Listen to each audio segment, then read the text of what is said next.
Merci beaucoup. Merci à toutes et à tous.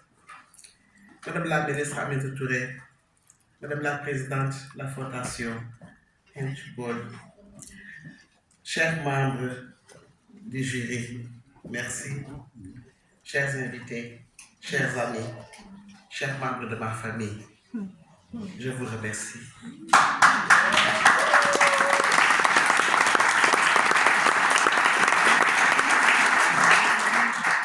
Je vous remercie du plus profond de mon cœur. Je vous remercie avec des frissons. Je vous remercie les larmes aux yeux. Je vous remercie la foi dans mon corps. Les histoires comptent. Des histoires ont été utilisées pour déposséder ou pour calomnier. Mais des histoires peuvent également servir à reprendre du pouvoir, à partager et à humaniser. Et je vais vous conter les miennes, je vais vous conter mes histoires. Mes histoires tissées de lutte et de résistance, colorées de joie et de peine, mais marquées également par des moments de doute. Je m'appelle Aoufan Diop. Je suis féministe, africaine, et je viens du Sénégal. Je suis née et j'ai grandi à Grand Dakar, à Niar, Italie. Et dans ma jeunesse, on m'appelait Mère Flèche, parce que je tirais sur tout. Je tirais sur tout ce qu'on disait convenable, sur tout ce qu'on disait qu'une femme doit faire, qu'une femme doit être. Je tirais et on m'appelait Mère Flèche. Mais cette intuition de refuser le dictat, de refuser l'arbitraire, s'est structurée avec mon engagement quand j'ai rejoint des organisations de gauche dans la clandestinité et au temps du parti unique au Sénégal. Mais c'est dans cette clandestinité des organisations révolutionnaires de gauche que j'ai transformé mon anticonformisme en conscience politique. Mais dans ces organisations de gauche, j'ai aussi appris que même au sein des mouvements révolutionnaires, que l'oppression des femmes persistait. Et cela a été un tournant décisif qui m'a orienté vers le féminisme. Dans le parti, on m'appelait Grande Gueule. On m'appelait langue pendue. Moi, j'ai compris outil politique.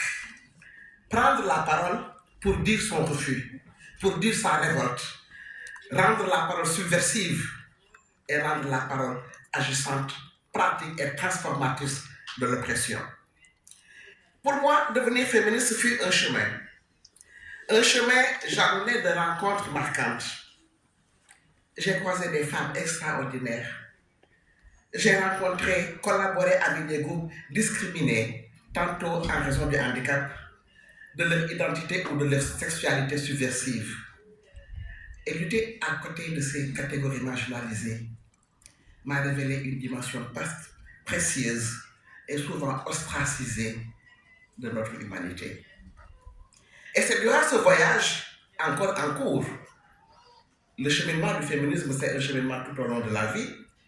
Donc c'est durant ce voyage que je découvre avec émotion le parcours d'Antoine, que je découvre ses choix de vie et ses positions politiques au service de la dignité, au service de la justice. Et aujourd'hui, recevoir un prix qui porte son nom, décerné par la Fondation Handball, c'est à la fois un honneur, mais c'est surtout une responsabilité que j'accueille avec humilité, que j'accueille avec gratitude. Et être la deuxième africaine subsaharienne à recevoir cette prestigieuse distinction en souligne toute la portée symbolique. Alors, avec modestie et reconnaissance, je rends hommage à toutes les personnes qui ont rendu ce moment possible. Fabienne Hep, merci beaucoup. Awa Diop, merci. Akira, merci.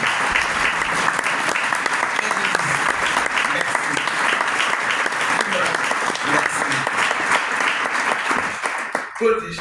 Merci. Donc, toutes ces personnes ont œuvré sans relâche depuis la candidature jusqu'à notre arrivée sur cette terre d'Allemagne.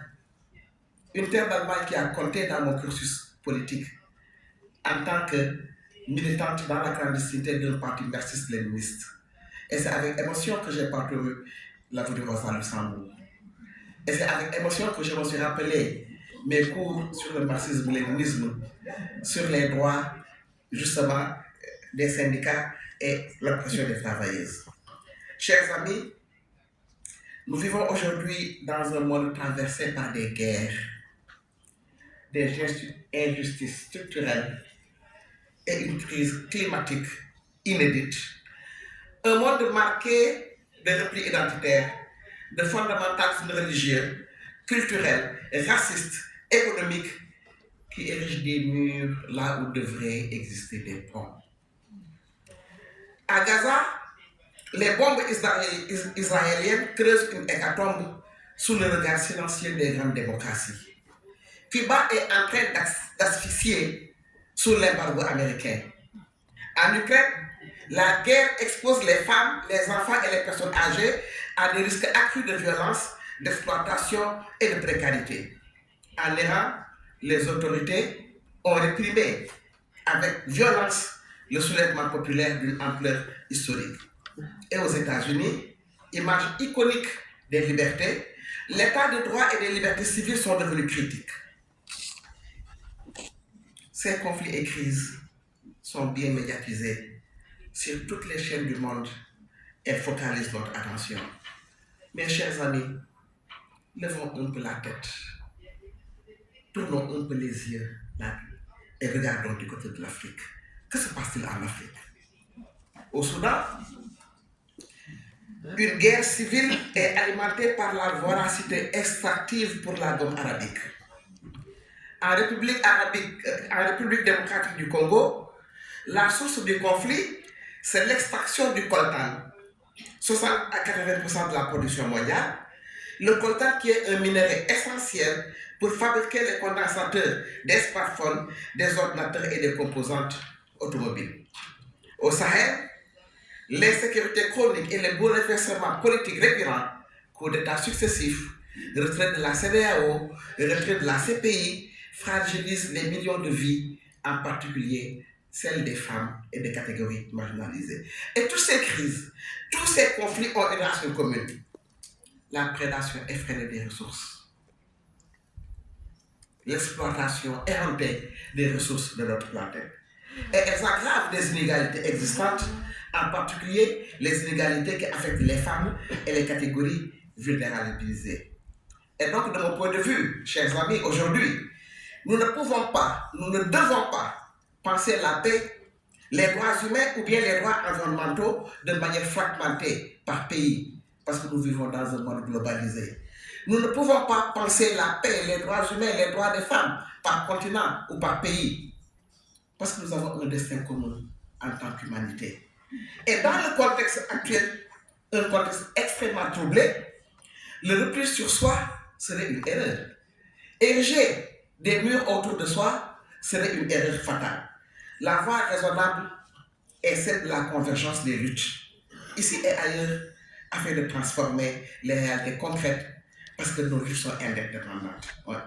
Ceci est d'autant plus important, cette interdépendance, cette interconnexion, cette action collective, cette lutte, cette résistance collective, elle est d'autant plus importante qu'aujourd'hui, le spectre de la dépendance vis-à-vis des États-Unis est un spectre qui hante le monde et qui hante l'Europe, qui n'a pas encore trouvé les ressources et les leviers nécessaires pour faire face à cette menace. Et il est urgent de relier les forces, de se coaliser afin de faire face.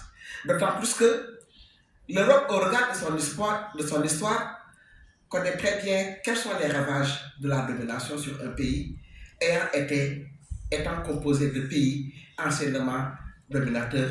La leçon devrait être bien apprise. Je voudrais rappeler, chers amis, que le partage colonial de l'Afrique a été décidé ici à Berlin en 1885. Et que ce partage colonial de l'Afrique n'est pas encore dépassé. L'impact plombe encore les efforts de développement et les efforts de souveraineté, tandis que les flux migratoires, dénoncés avec tant de virulence, naissent en fait de ces déséquilibres structurels. En Europe et aux États-Unis, les droites s'indignent des torrents migratoires et votent des lois draconiennes. Mais pourtant, beaucoup de tenants de la construction de murs, beaucoup de tenants de lois antimigratoires sont peut-être même issus d'ancêtres ayant migré en Europe, mais ils l'oublient. Beaucoup de militants et de militants de la droite tenant de lois antimigratoires ont aujourd'hui profité, n'est-ce pas, de l'exploitation des ressources ailleurs que dans leur pays. Et à ce propos, je joins ma voix à celle des honorables députés européens qui ont refusé la modification du droit d'asile de l'Union européenne en février dernier. Chers amis, je voudrais revenir sur l'impact des conflits, l'impact de la péjoration climatique et de l'extractivisme sur les femmes et les périodes généralisées.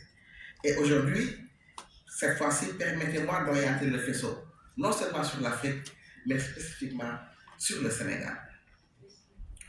En Afrique, l'oppression patriarcale est légitimée par les institutions politiques, économiques et sociales, transmises à travers tout le système éducatif, à travers les médias, les contes, les chants, les danses, jusqu'au point le plus intime, n'est-ce pas, de nos vies. En Afrique, 64% de la population vit dans l'insécurité alimentaire, avec 11,2 millions de femmes de plus que d'hommes qui sont touchées, alors que dans les pays riches, le tiers de la nourriture produite finit à la poubelle. C'est dommage. En Afrique, les femmes et les filles mangent moins et elles mangent en dernier quand il en reste. Elles sont plus exposées à la faim et surtout en période de conflit ou de crise, quand manger devient critique, quand manger devient encore beaucoup plus problématique. Et ainsi, plus de 40% des femmes de 15 à 49 ans en Afrique subsaharienne sont anémiées, malgré leur rôle central dans la production alimentaire, parce qu'elles accèdent moins aux terres, aux intrants et au crédit. Et dans les zones de conflit, parce qu'on se rend compte qu'en Afrique, les zones de conflit, la cartographie des zones de conflit chevauche la cartographie des zones d'extraction et d'exploitation des ressources, donc des ressources naturelles. Et dans ces zones, l'insécurité expose les femmes de manière disproportionnée à des violences basées sur le genre, à des violences sexuelles qui sont en cause de 87% dans ces zones, selon le rapport de ONU Femmes, les expose à des mariages forcés, à des mariages d'enfants, 14% de plus que dans les zones non en conflit, tout en limitant leur accès aux services essentiels et leur participation à la terre. Dans ces zones, l'extractivisme forcené accapare les terres agricoles et pollue les sources d'eau, détruit l'agriculture vivrière, secteur où les femmes sont majoritaires. Elles parcourent ainsi de plus grandes distances pour l'eau et le bois. Elles effectuent 2 à 10 fois plus de travaux domestiques, limitant ainsi leur temps à attribuer pour une activité génératrice de revenus ou bien leur temps pour l'éducation. Chers amis, au moment où la masse de connaissances accumulées est exponentielle, au moment où l'intelligence artificielle est dans notre quotidien, en Afrique, des millions de femmes ne savent même pas écrire leur propre nom. Et c'est pourquoi c'est en rapport avec ce contexte-là que des femmes africaines se mobilisent pour leurs droits, pour leur territoire, pour la souveraineté alimentaire et exigent une justice climatique et féministe. En RDC, elles résistent contre le pillage des ressources, contre l'utilisation de leur corps comme terrain de guerre, contre l'exclusion politique et les inégalités socio-économiques. Au Mali, elles luttent contre le contrôle de leur corps, les violences sexistes, les mariages d'enfants et les mutilations génitales, qui sont des stratégies de domination à la fois par l'État, par les traditionalistes et par les djihadistes. Au Mali, on en est arrivé à un stade où il est interdit aux femmes d'aller au marché acheter quelque chose sans avoir un tabouret en main. Parce que quand elles achètent, elles sont obligées de se pencher pour choisir et en se penchant en avant, elles montrent leur derrière, elles montrent leurs fesses et c'est interdit.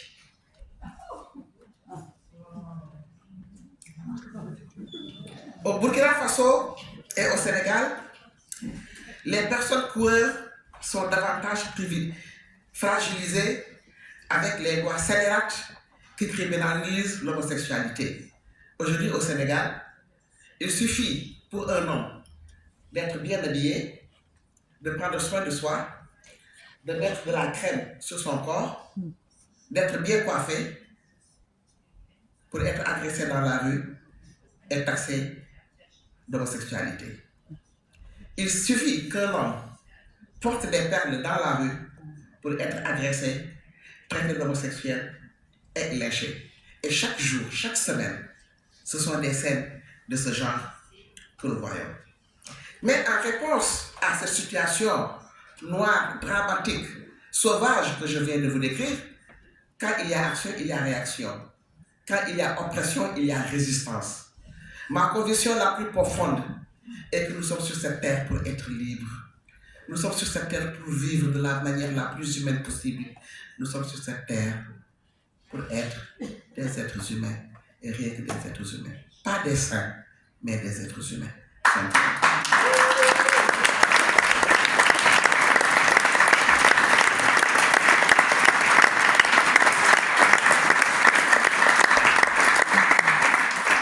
Et pour cela, des partenaires comme la Fondation Heinrich Böll, des organisations et des personnes engagées créent des espaces sûrs.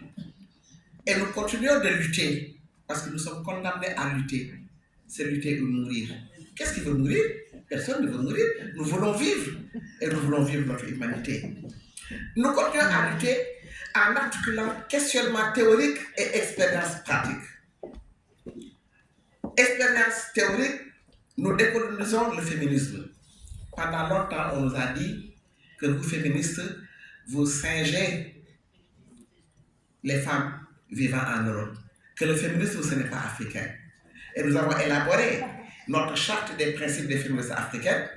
Et dans la charte, il y a une phrase que je retiens. C'est que quiconque dit que le féminisme n'est pas africain est en train d'insulter nos ancêtres qui se sont battus dans les périodes avant l'invasion arabe, avant les missionnaires européens qui se sont toujours battus pour leurs droits.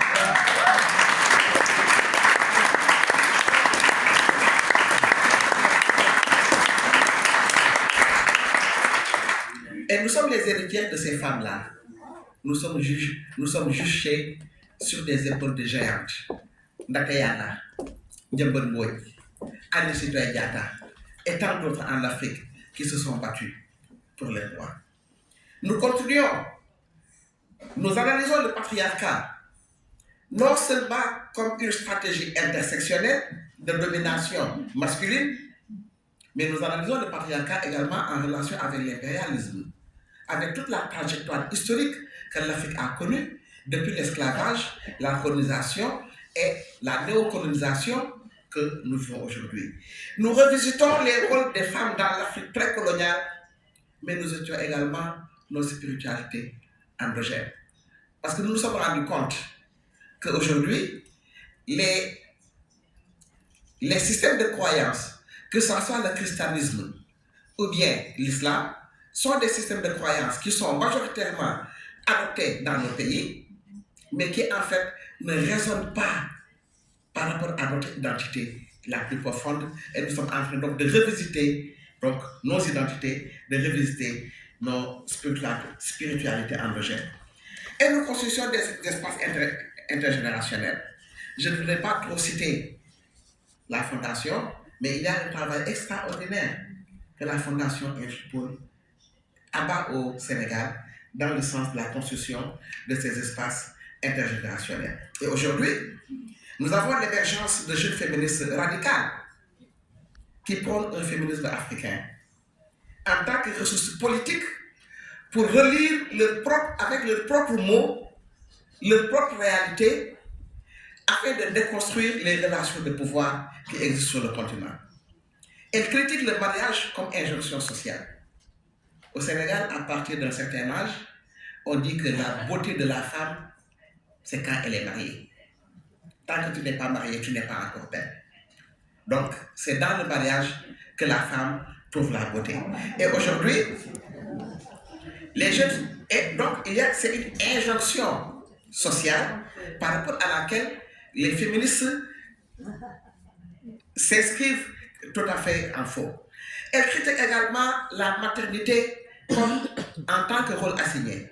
Elles se disent en tant que femmes, elles doivent pouvoir avoir la possibilité de choisir de se marier ou pas, quand se marier, avec qui se marier, avec un homme ou avec une femme, ou avec des hommes.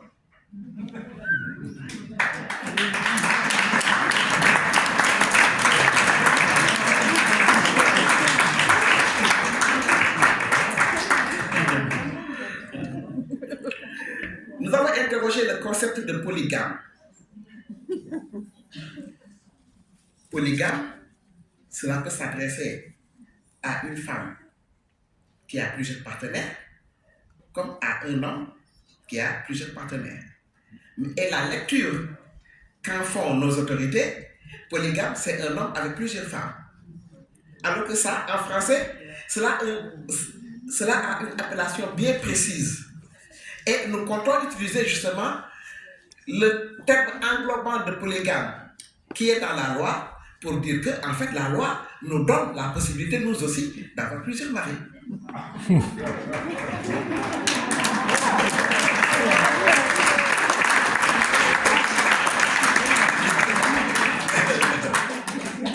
Et dans tous ces luttes, dans tous ces enjeux qui sont critiques, nous portons un sujet brûlant aujourd'hui.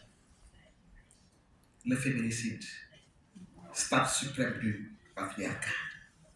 En 2025, 18 féminicides.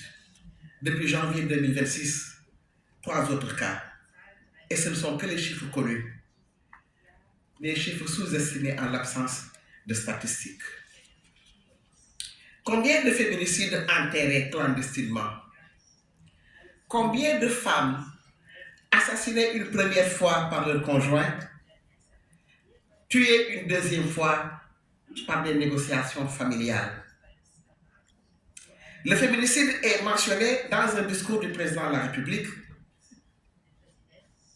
mais sans acte concret. Sans acte concret pour criminaliser le féminicide.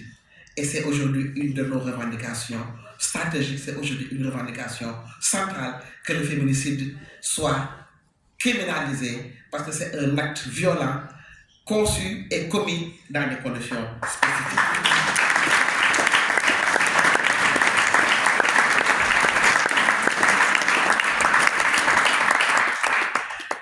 Ces luttes des femmes africaines, des femmes sénégalaises, rejoignent celles des femmes en Europe, où les attaques sur leurs droits résonnent comme une vengeance contre des acquis arrachés de haute lutte. En Europe, aujourd'hui, les États privilégient la géopolitique et les stratégies sécuritaires à la place de politiques hardies pour les droits des femmes. Alors, les luttes pour la dépénalisation de l'avortement, les luttes pour la suppression du paragraphe 218 du Code pénal en Allemagne doivent se connecter avec nos campagnes pour l'avortement médical sécurisé en cas de viol et d'inceste, parce que c'est la même dynamique, c'est la même conception qui concerne le contrôle des femmes de leur propre corps. Donc, voilà un terrain commun où nos luttes doivent se conjuguer, où nos luttes doivent se rejoindre.